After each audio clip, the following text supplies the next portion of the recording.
This weekend we got a new Disney Descendants movie on Disney Plus. So now it's time to rank all 5 Descendants movies from the worst to the best.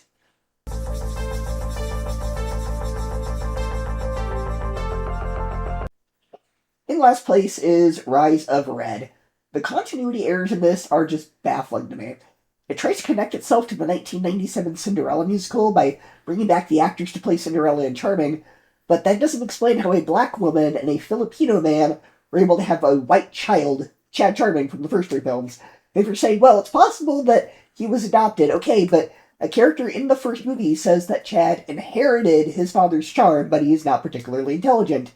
Inherited. That implies genetics. The stepmother is also played by a different actress than she was in the other movie, which further calls into question the continuity. And also, we're supposed to believe that Cinderella and Charming met in high school, even though in the original movie that these actors are from, they don't meet until the ball, just like in the original story. And Ursula has a sister in this, but her name is not Morgana like it was in Little Mermaid 2, and if you're going to connect all the Disney movies, at least keep the continuity consistent, and this doesn't feel like it's doing that at all. I will say it is one of the best looking of the 4 movies. You can tell they gave this one the highest budget, but it doesn't have that TV movie look. It looks like there was money put into this, but that's really the only good thing I have to say about it. The plot is basically just Alice Through the Looking Glass, where they use time travel to try and stop the Queen of Hearts from turning evil. And if they're going to do that, why not just use time travel and stop all the villains from becoming evil? And even though Uma comes back for a brief scene or two, they don't mention Harry Hook, which is odd because Harry was super in love with her and loyal to her, and now he's just gone without any explanation. And the object used for the time travel is a pocket watch, and in the show Miraculous Ladybug, there's a rabbit superhero that also has time travel powers who uses a pocket watch, and that's very clearly influenced from Alice in Wonderland, but here it feels like they stole it from Miraculous. And the end of the movie frustrates me because they do succeed in their mission. They make sure Queen of Hearts doesn't turn evil, but then they go back to the moment she attacked and set the plot in motion, and she's clearly not evil anymore, so why were the inhabitants of Wonderland not allowed to travel to Oridon? They explain they walled off Wonderland because Queen of Hearts is so crazy and dangerous, but since she's not like that anymore, why was Wonderland walled off? And why is Hades, who's the literal god of Greek hell, allowed on the island and not banished? Is Queen of Hearts really the most evil villain? There's so many plot holes and continuity errors with this one. It feels cheap and lazy and just a cash grab. Luckily, the one after that was an improvement. Number 4, Wicked Wonderland. The plot is much more interesting than the predecessor. It is still flawed, but at least I was invested in what was happening. I especially like the idea of the ending of The Rise of Red creating a new timeline. Because history has been altered, some characters who were previously villains are now heroes, while others who were once good have turned evil. That's a fun concept with a lot of potential, and it gives the movie a stronger hook than the previous one. The music is also catchier and more memorable, although most of the songs feel like modern top 40 pop hits rather than songs from a Disney musical. There is one major exception, the villain number performed by the Mad Hatter's son. It is a genuine showstopper that feels like a classic Disney villain song. The performance is delightfully over the top, and you can tell the actors having a great time playing such a cartoonishly evil character. Unfortunately, the rest of the soundtrack is too pop-heavy for me, and the songs are packed much too closely together. It feels as though somebody starts singing every 5 minutes. In the first 3 Descendants movies, there would often be around 15 minutes or so between the musical numbers, giving the story and characters room to breathe. Here, the movie just feels like it's impatient to get to the next song. Some elements of the story also do not make much sense within the Disney universe. For example, one character is the son of Robin Hood, and I know Robin Hood is usually depicted as human and that the legends told for centuries, but this is specifically the Disney universe. Disney's Robin Hood is a fox, so why is his son suddenly human? Yeah, probably a budget thing, but you could have at least had him maybe wear, fox ears or something, and made us pretend he was a fox, in a Broadway show, or the wolf from Into the Woods or something, I don't know. We also meet the daughter of Captain Hook and the son of Dr. Facilier, and that raises another continuity question, because Descendants 2 and 3 already introduced Hook's son and Facilier's daughter, so why were their siblings never mentioned? It is certainly possible that they existed off-screen, but it still feels strange for the movie to introduce them without acknowledging the characters we already know. One of the best surprises is that the main character is the descendant of someone from Encanto. I love seeing that movie brought into the larger Descendants universe. However, his character arc is essentially the same as his parents' arc in Encanto. Wasn't the entire point of that movie to stop passing unhealthy expectations and pressure down through generations?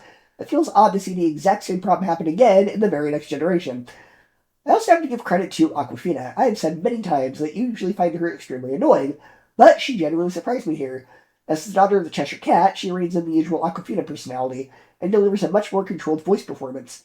She still sounds like she's having fun being evil, but she never becomes unbearably over the top. I never expected to say this, but Aquafina is actually pretty good in this movie. Not everything feels fresh, however. One of Wonderland's challenges involves a chess game with giant pieces, which already feels inspired by the first Harry Potter. It then leads into a musical number featuring knight chess pieces breakdancing, which is pretty much already what happened with the knights in Descendants 3. Third act also repeats another idea from Descendants 3. A certain character becomes a villain, and it feels like the filmmakers are recycling Audrey's storyline. The circumstances are different, but the overall direction is familiar enough that it loses some of the impact.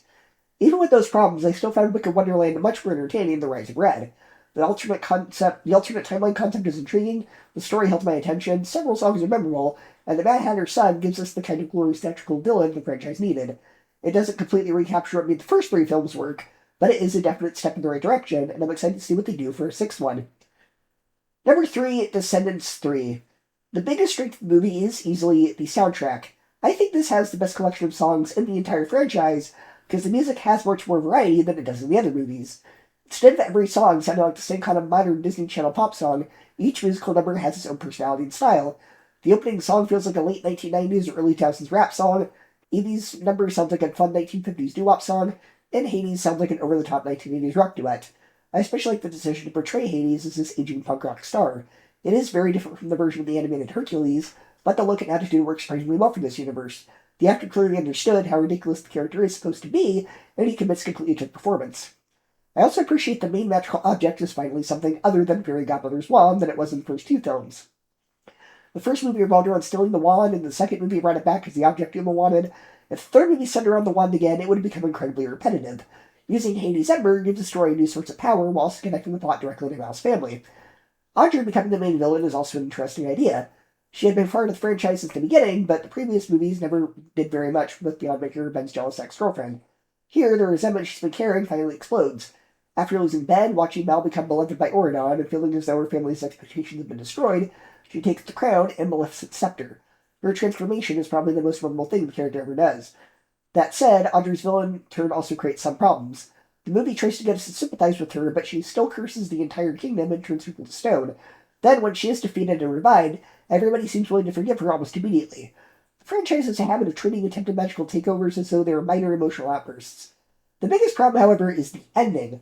Mal decides to bring down the barrier around the Isle of the Lost and allow everyone to travel freely between the Isle and Auradon. The movie presents us as an inspiring moment about unity and refusing to divide people into heroes and villains, and everybody's gonna sing Kumbaya, it's gonna be a utopia, and okay, I understand the message they're going for, but, and especially since the children on the Isle should not be punished for what the parents did, but the movie doesn't stop to consider the enormous difference between freeing innocent children and releasing every other convicted Disney villain. These villains have spent approximately 20 years trapped on the Isle, unable to use their powers, thinking about how much they hate the heroes who defeated them. Once the barrier comes down, many of them will regain access to magic. We're talking about people like Jafar, the Evil Queen, Cruella de Vil, and potentially dozens of other murderers, sorcerers, and would-be dictators. Are they now allowed to wander freely through Auradon without trials, supervision, or any other kind of rehabilitation program? It would be like Batman becoming the mayor of Gotham and saying, maybe the people in Arkham were treated unfairly. Let's pardon all of them and allow them to run loose in the city. Some of the people on the Isle deserve a second chance, especially the children who never chose to be there, but that does not mean every villain should immediately be granted unrestricted access to the kingdom. The movie needed a more thoughtful solution. They could have opened the mirror gradually, brought more children to Auradon, and created a process through which the adults could prove they had changed. Instead, Mal makes one enormous decision on behalf of the entire kingdom, and apparently releases everyone at once. She may have helped save Auradon, but she is a terrible queen. Even with that ending, it's still an entertaining conclusion of the original trilogy. It has the strongest soundtrack, an enjoyable version of Hades, some impressive musical sequences, and enough emotional moments to give the original cast a satisfying farewell. I simply wish the final message had been handled with considerably more thought. Our runner-up is Descendants 2. I don't think it's quite as strong as the original, and in several ways it feels like a partial retread of the first movie, because like I said, the story, once again, revolves around a group of villain kids trying to obtain the wand. In the first movie, Mal and her friends are sent to Auradon to steal for their parents. Here, Uma and her crew kidnap Ben and demand the wand as ransom. The circumstances are different, but the central MacGuffin and basic conflict are basically the same. The movie also repeats Mal's struggle over whether she truly belongs with Auradon. That conflict makes sense because changing your entire identity and leaving behind the place where you grew up would not be easy. However, the first movie already ended with Mal choosing goodness, accepting Ben's love, and deciding that she did not have to become her mother. In the sequel, she is once again uncertain about who she is, and eventually returns back to the Isle. To the movie's credit, it does develop that conflict as a believable direction. Mal is not tempted to become evil again simply because it feels more exciting. She feels overwhelmed under the pressure of being Ben's girlfriend and becoming a public figure at Auradon. She's changed her appearance, altered her behavior, and started using magic to make herself seem perfect. She's afraid that Ben loves the artificial version of her rather than the real self. That gives her decision to return the Isle more emotional weight than might initially appear to have. The best part of the movie, though, is Captain Hook's son, Harry. He is awesome. He carries himself in like a theatrical pirate rock star and is constantly performing for everyone around him. He's dangerous, unpredictable, incredibly loyal to Uma, and obviously having time in his life being evil. Every time he appears, the movie becomes a little bit more entertaining. The actor understood exactly what kind of franchise he was in, and he gives the character just the right amount of menace and exaggerated Disney Channel energy. Uma is also a strong addition to the series. She has an understandable reason to resent Mal. While Mal and her friends were selected to leave the Isle and were given every opportunity to build new lives, Uma and countless other children were left behind. From Uma's perspective, Mal escaped, became a celebrity, and seemingly forgot about everyone who was still suffering on the Isle. That conflict adds an important complication to the first movie's ending. Bringing 4 children to Ordon was a good start, but it did not solve the larger injustice. Thousands of children were still being punished for crimes they did not commit. Uma may handle that anger in a dangerous way, but the anger itself felt slightly justified. The new villain kids also bring fun energy to help distinguish the sequel from the original. Ari, Huma, Hook, and Gil give a memorable trio, and their relationships feel different from those of Mal, Evie, Jay, and Carlos. Uma is the determined leader, Harry is her fiercely devoted second-in-command, and Gil is the lovable but not especially intelligent muscle of the group. Their musical number is one of the most memorable songs of the franchise, and gives Uma a fantastic introduction. I also enjoyed the sword fight aboard the ship. The first movie had plenty of magic, singing, and dancing, but not much physical action. The pirate battle gives the sequel a larger sense of adventure, and allows nearly every major character to participate. However, there are some choices that I was not a fan of. Making Carlos's dog talk was completely unnecessary. Carlos learning to love dogs in the first movie was a simple but effective character arc, because Cruella had taught him to fear them. The dog worked perfectly as a normal dog. Giving him a human voice turns him into a comic relief character, and makes his scenes feel even more like a children's television movie. The movie also does less with some members of the original group. Jay gets a subplot involving fencing and Mulan's daughter, and Carlos spends much of the movie trying to ask Fairy Godmother's daughter to the dance. Evie probably gets the strongest material because she begins questioning the way Ordon treats the people who are left on the Isle, but the group does not undergo the same level of transformation that it did in the original. The third act also relies on Fairy Godmother's wand again, making it though as though the franchise cannot think of another magical object around which to build the story. Uma transforms to a giant sea creature, Mal transforms to a dragon, and then to a magical battle in the water. It's fun, but it also feels like the movie is trying to recreate Mal's confrontation with Maleficent from the first film, but on a larger scale. Even with those criticisms, I still find it a rather enjoyable sequel.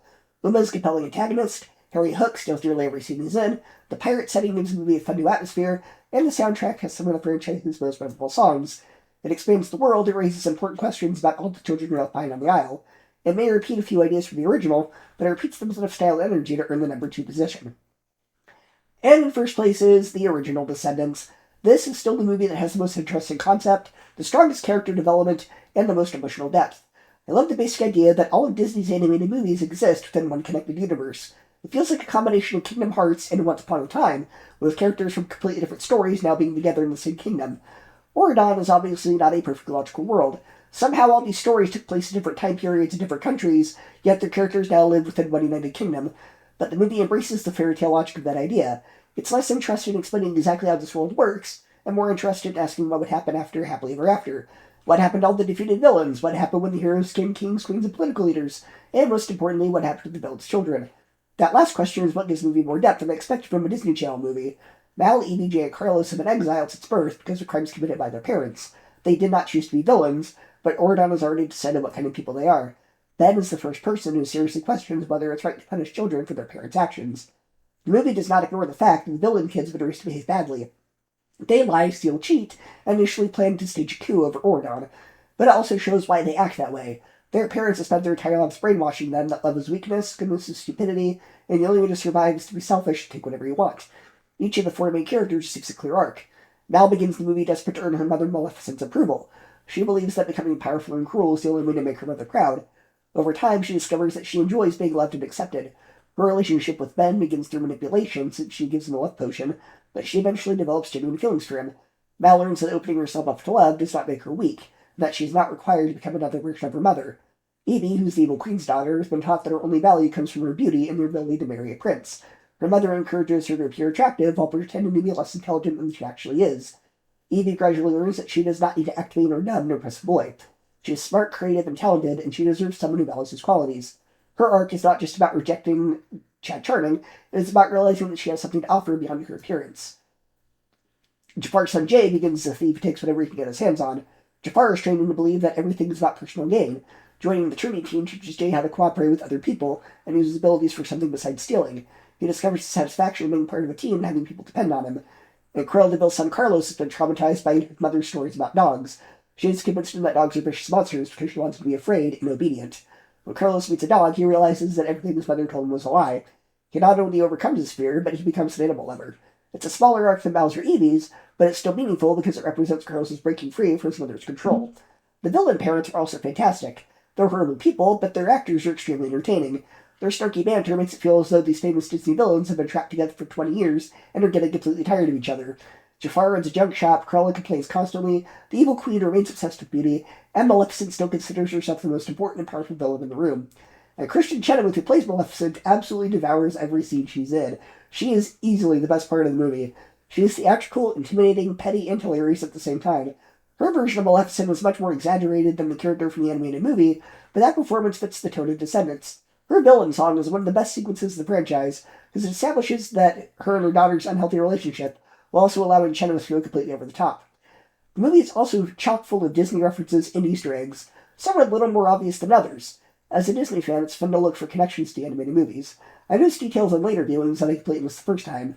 Even the costume design helps tell the story. The children from Mordor wear bright, polished clothing that reflects the control perfection of their kingdom, and the villain kids wear darker outfits made from leather, studs, and scraps, reflecting the rough environment in which they grew up. As characters become more comfortable in Ordon, their styles begin to blend together. The first movie also does the best job of balancing the story, music, comedy, and character development. The songs are spaced far enough, the characters have time to interact and grow between musical numbers. The plot is straightforward, and that simplicity gives the movie room to focus on the villain kids. The sequels expand the world, introduce new characters, and contain several songs that I really enjoy, but they never completely recapture the emotional core of the first film.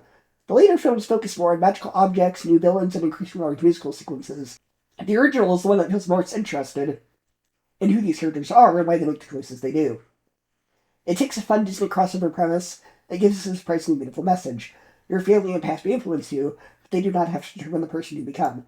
That's why the original Descendants is still the strongest movie of the franchise, and it comes in at number 1. So go ahead and share your ranking of the Descendants movies, or at least the ones you've seen, and I'll see you next time.